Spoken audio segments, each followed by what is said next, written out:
नमस्कार दोस्तों।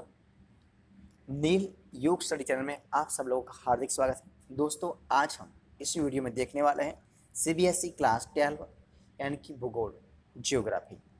और इनमें जो हम देखने वाले हैं वो है मानव भूगोल के मूल सिद्धांत नाम की एक टेक्स्ट है। उस टेक्स्ट में जो महत्वपूर्ण प्रश्नोत्तर है वो हम देखने वाले हैं। और हमारा जो पाठ है वो पाठ नंबर 4 है, जिसका नाम है मानव भूगोल और मानव विकास।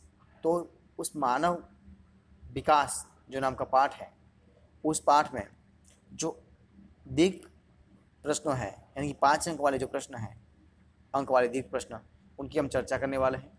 तो हमारी इस वीडियो को जरूर देखना। शुरुआत करते हैं प्रश्न नंबर 1 से। डॉक्टर महबूब उल हक के अनुसार विकास की परिभाषा लिखना है। तो देखिए उनका आंसर क्या है। डॉक्टर महबूब उल हक ने मानव विकास की परिभाषा में अवसरों की पहुंच, समाज के निम्न स्तर पर जीवन यापन करने वाले लोगों तक पहुंचाने की बात कही है। तभी विकास लोगों की इच्छाओं और उनके जीवन में सुधार लाता है। इस विचारधारा का केंद्र बिंदु मानव है। इच्छाएं सदैव बढ़ती रहती हैं। विकास का उद्देश्य है कि मनुष्य एक सार्थक जीवन जी सके। दूसरा सवाल है, मानव विकास क्यों महत्वपूर्ण है। तो देखिए उनका आंसर है, देश के आर्थिक विकास के लिए मानव विकास अति आवश्यक है, जो निम्न बिंदुओं से होता है। उसमें पहला पॉइंट है, मानवीय विकास से राष्ट्रीय आय और प्रति व्यक्ति आय में वृद्धि की जा सकती है। दूसरा है, यदि देश में योग्य, कुशल, प्रतिभावान व्यक्ति, वैज्ञानिक आदि होंगे तो देश के प्राकृतिक संसाधनों का पूर्ण सकुशल शोषण होगा और मानव विकास के उत्पादन की नई तकनीकों का विकास होगा। श्रम न केवल उत्पादक है बल्कि उपभोक्ता भी है। वह केवल वस्तुओं तथा सेवाओं का उत्पादन ही नहीं करेगा अपितु उनका उपयोग भी करता है।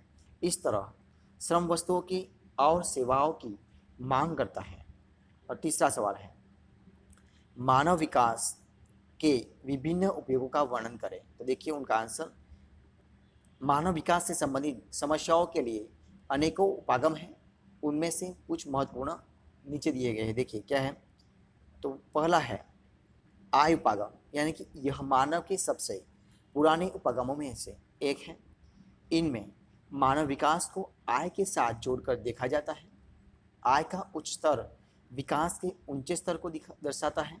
कल्याण उपागम, तो यह उपागम मानव को लाभार्थी अथवा सभी विकासात्मक गतिविधियों के लक्ष्य के रूप में देखता है।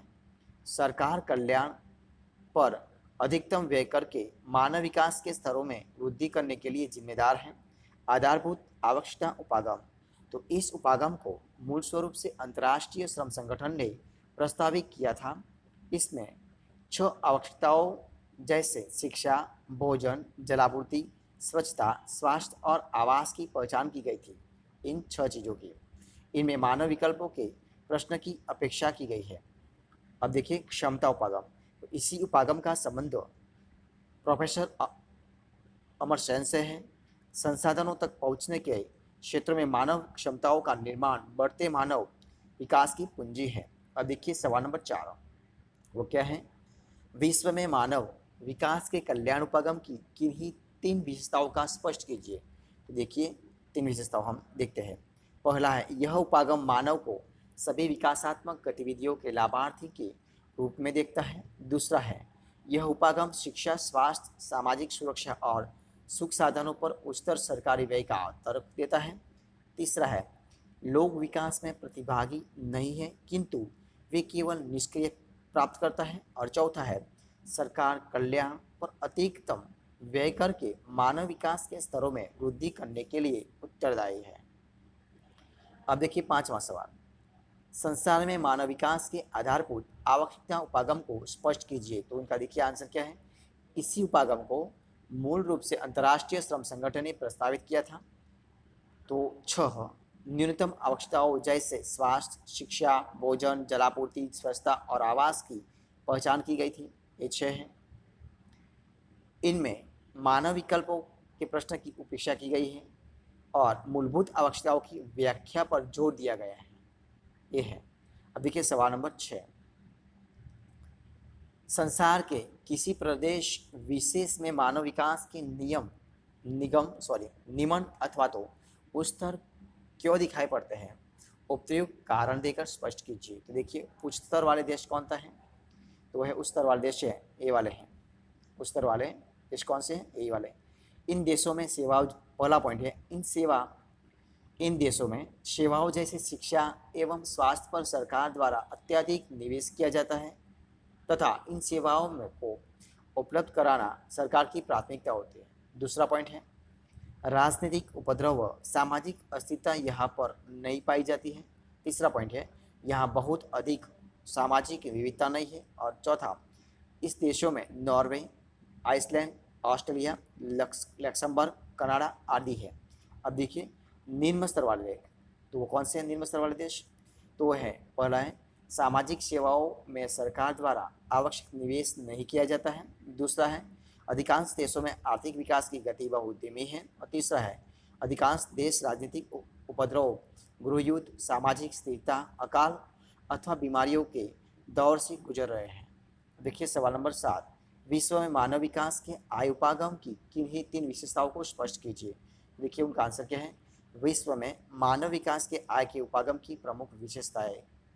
देखिए सवाल नंबर 7 है ना, सवाल नंबर 7 क्या है? विश्व में मानव विकास के आय उपागम की किन्हीं 3 विशेषताओं को स्पष्ट करना है। तो देखिए क्या है, विश्व में मानव विकास के आय के उपागम की प्रमुख विशेषता ये है। देखिए कौन कौन सी है, तो आपके सामने पहले ये रही, आय उपागम मानव विकास के सबसे पुराने उपागमों में से एक है। इस उपागम में मानव विकास को आय के साथ जोड़कर देखा जाता है।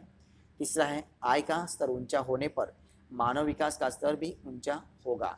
अब देखिए सवाल नंबर 8, मानव विकास क्या है? मानव विकास सूचकांक की गणना में प्रयुक्त 3 सूचकों का वर्णन कीजिए।